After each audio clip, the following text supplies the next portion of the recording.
Ce soir, aux Nouvelles nationales d'APTN, retour des Anishinabés du Lac-Barrière après une évacuation d'une semaine. C'est tout le temps de notre faute, hein?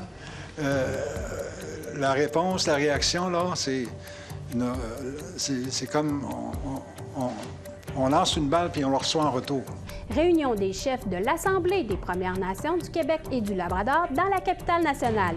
On a vraiment agrandi, on a augmenté le nombre d'activités, le nombre d'espaces. Et cette année spécialement, on a vraiment multiplié les activités pour enfants, l'espace jeunesse. Et c'est parti pour Coué à la rencontre des peuples autochtones à Québec. Coué, bonsoir. Je m'appelle Chouchane Bacon et je vous souhaite la bienvenue aux Nouvelles nationales d'APTN. Le gouvernement fédéral indique que plus de 47 000 acres de forêt ont été détruits depuis le début de l'année, avec des feux de forêt encore brûlants à travers le pays. Ce chiffre devrait continuer à croître. Selon les dernières données disponibles, il y a actuellement plus de 400 feux de forêt actifs au Canada et plus de la moitié sont considérés hors contrôle.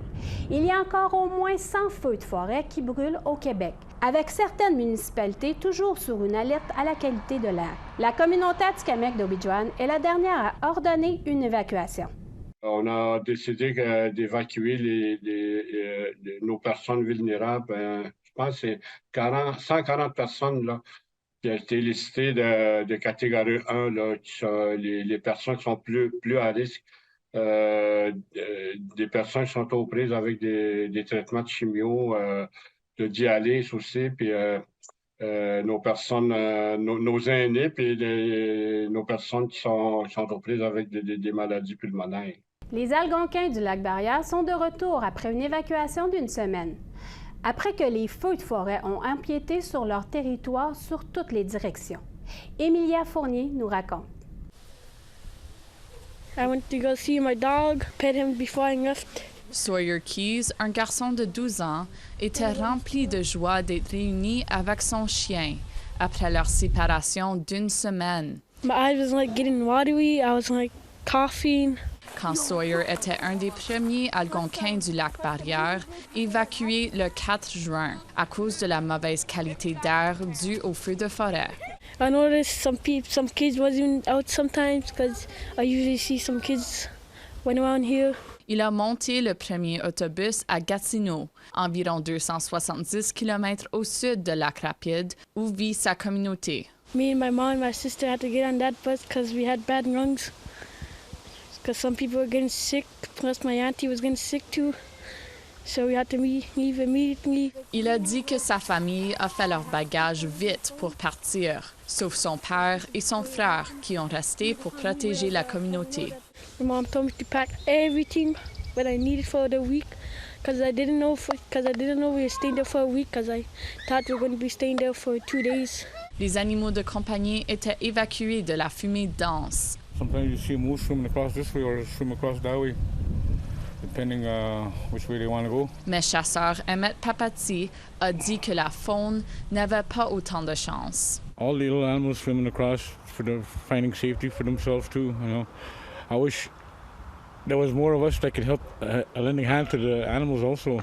Air quality between 0 to 50 is supposed to be acceptable. We're at 18. Le chef Casey Ratt a demandé pour l'installation d'un moniteur de la qualité d'air juste avant les évacuations. It went to 511, I believe, the day I left, and it was between 511 and 600.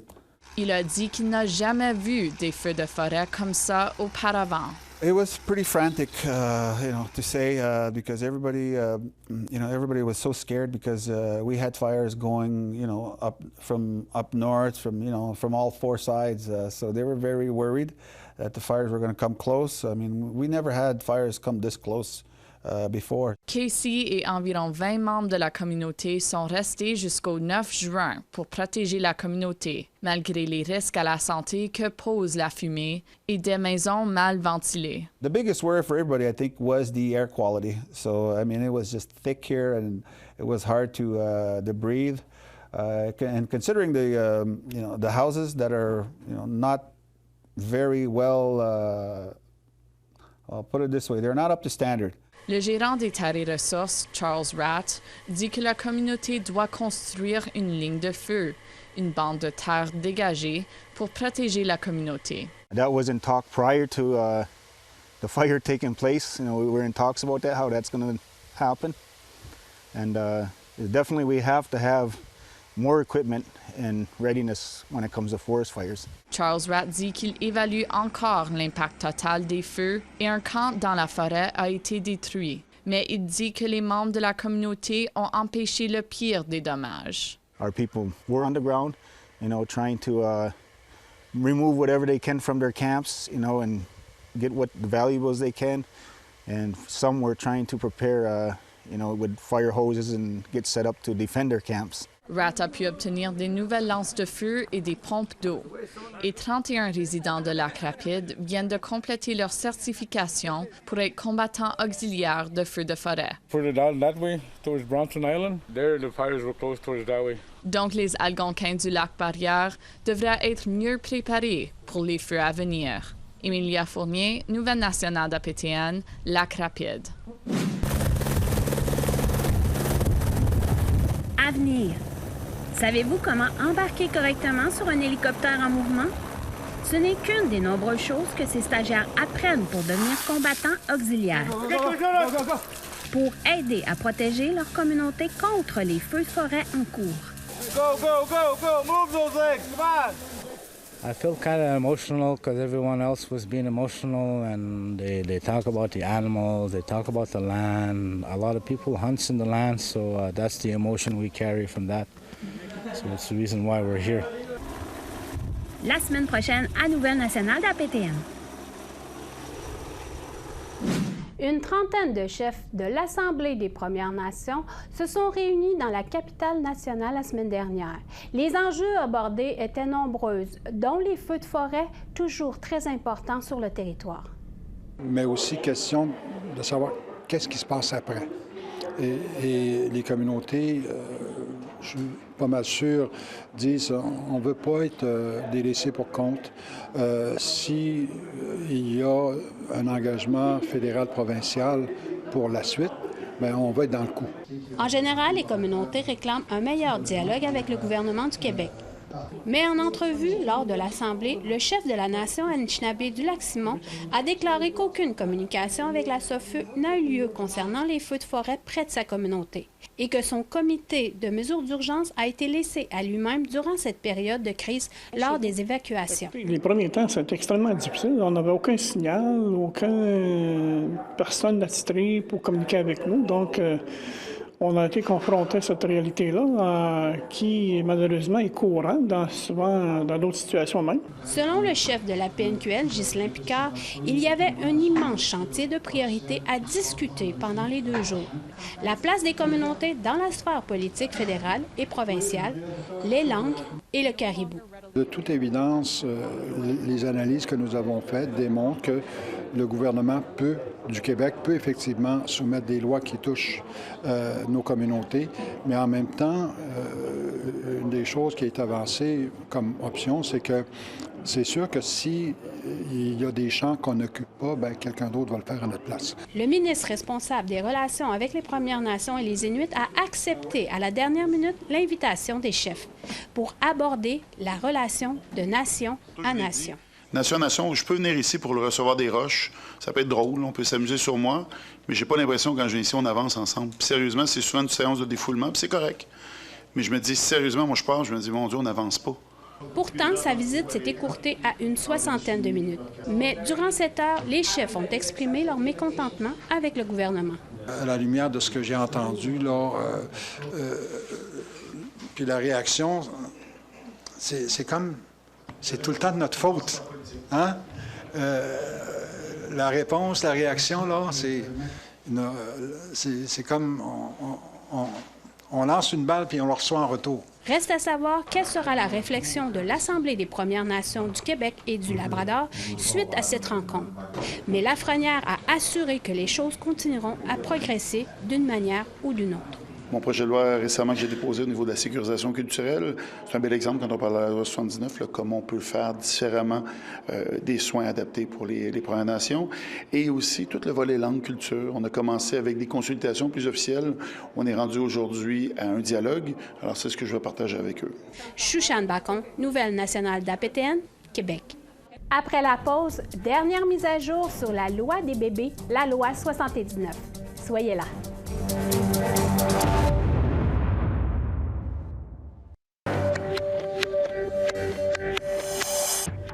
Re-bienvenue. Mise à jour sur le dossier des bébés fantômes ici au Québec. Un juge de la Cour supérieure a approuvé les premières exhumations d'enfants disparus. Ce sont les premières exhumations facilitées par la loi 79, connue par la loi des bébés. Les enfants en question sont inuits. Ils ont disparu après avoir été hospitalisés à Bécomo dans les années 70. Les tests d'ADN seront effectués sur leur reste. Le gouvernement fournira plus d'informations techniques au cours de la semaine prochaine.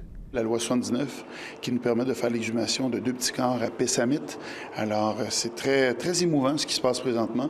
Ça confirme qu'on s'est donné les bons outils avec la loi 79, puis ça nous confirme aussi, par exemple, une partie horrible de notre histoire au Québec. La date d'expulsion du 15 juin pour les sans-abri vivant sous l'autoroute Ville-Marie à Montréal est arrivée et est passée.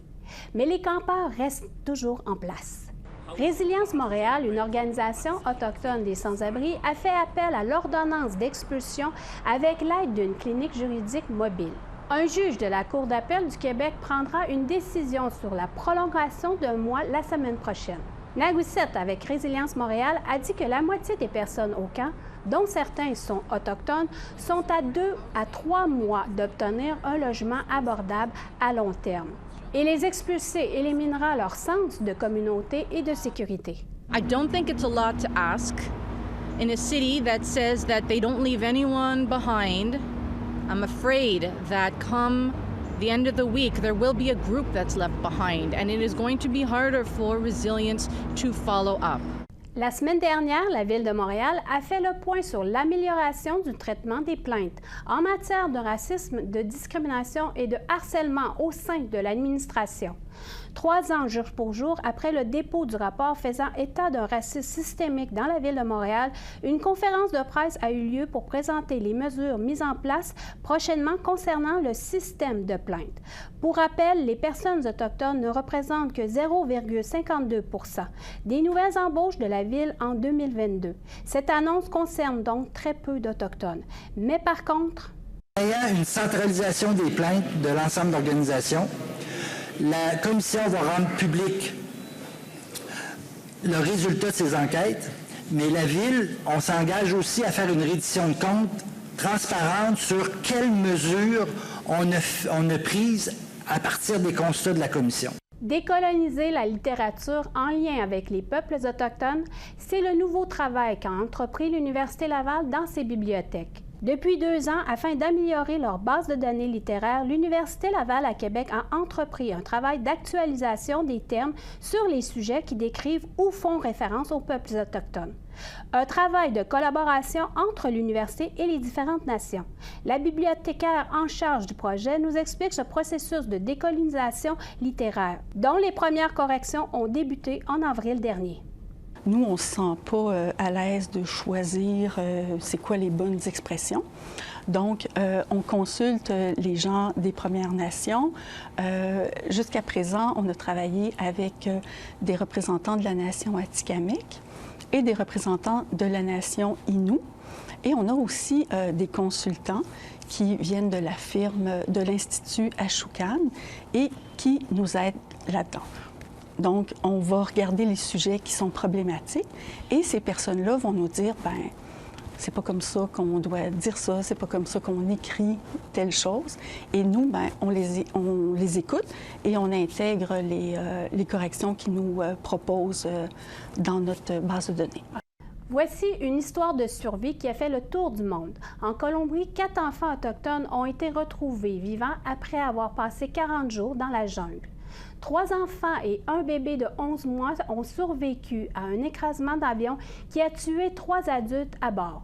Des militaires colombiens et différents groupes autochtones ont participé aux efforts de recherche. Les enfants sont membres de la tribu Witoto. On croit que leur connaissance de fruits et des plantes ont contribué à leur survie. Ils se rétablissent actuellement à l'hôpital. Mis à part quelques piqûres d'insectes et une déshydratation légère, les enfants se portent bien. Au retour, Coué à la rencontre des peuples autochtones, édition 2023. On a tout appris des Québécois, mais le Québec n'a probablement rien appris de nous. Et ça, c'est le rattrapage qu'il nous faut faire aujourd'hui. Restez là.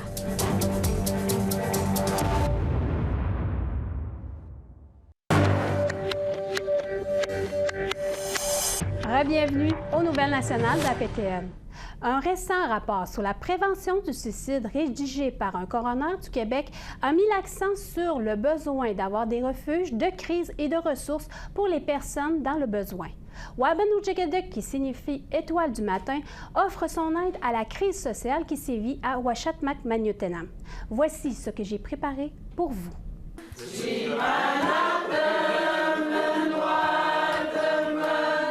C'est soirée d'anniversaire à Wabanoujigaduk.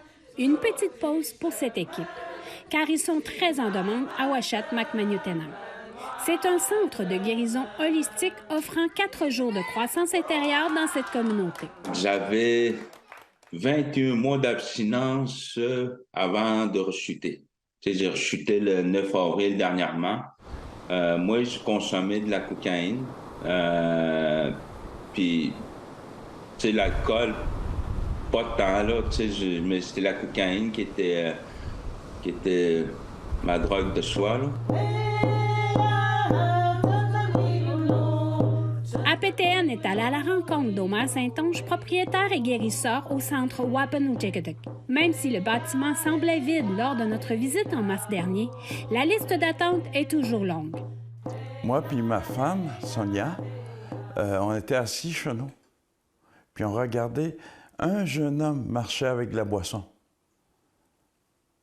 Puis on s'est regardé, on a quelque chose qu'on pourrait donner aux jeunes, aux gens de notre communauté. Selon Omar Saint-Onge, les sessions de guérison holistique recherchent la guérison communautaire. Dans cet endroit se situant juste en face de l'ancien pensionnat autochtone de cette île. Il y a un programme pour les jeunes âgés de 11 à 17 ans et un programme adulte pour les parents de ces jeunes. Faut ouvrir un sac qui a été fermé pendant des années, et il faut détacher le nœud qui est en eux.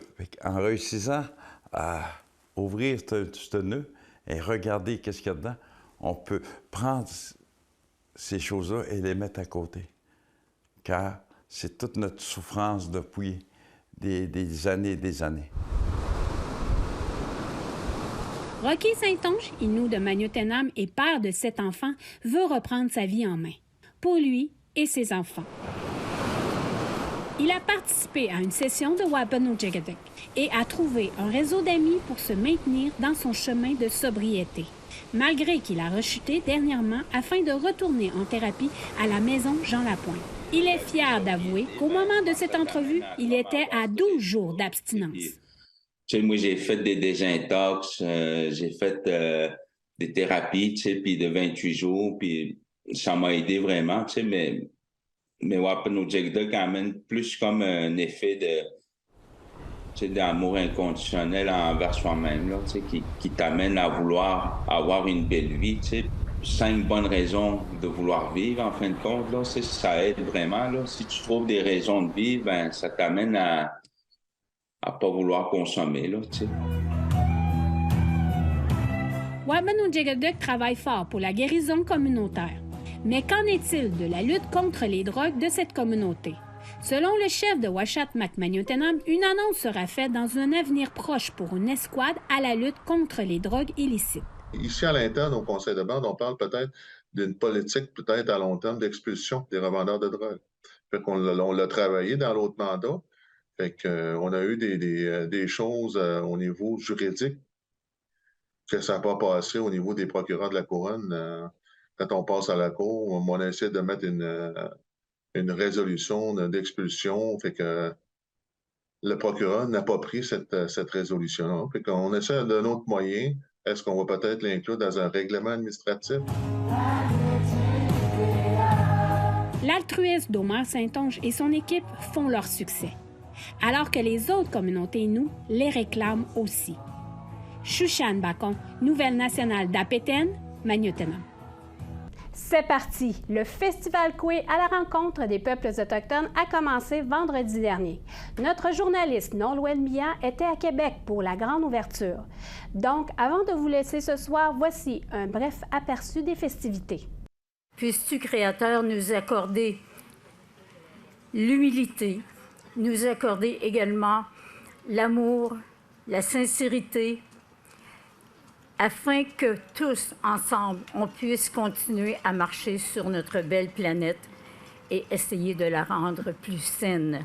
Ce week-end se tenait la 6e édition du festival Kwe. Mais cette année, la cérémonie d'ouverture, ponctuée par musique au tambour et discours des différents dignitaires, invitait une nouvelle prestation.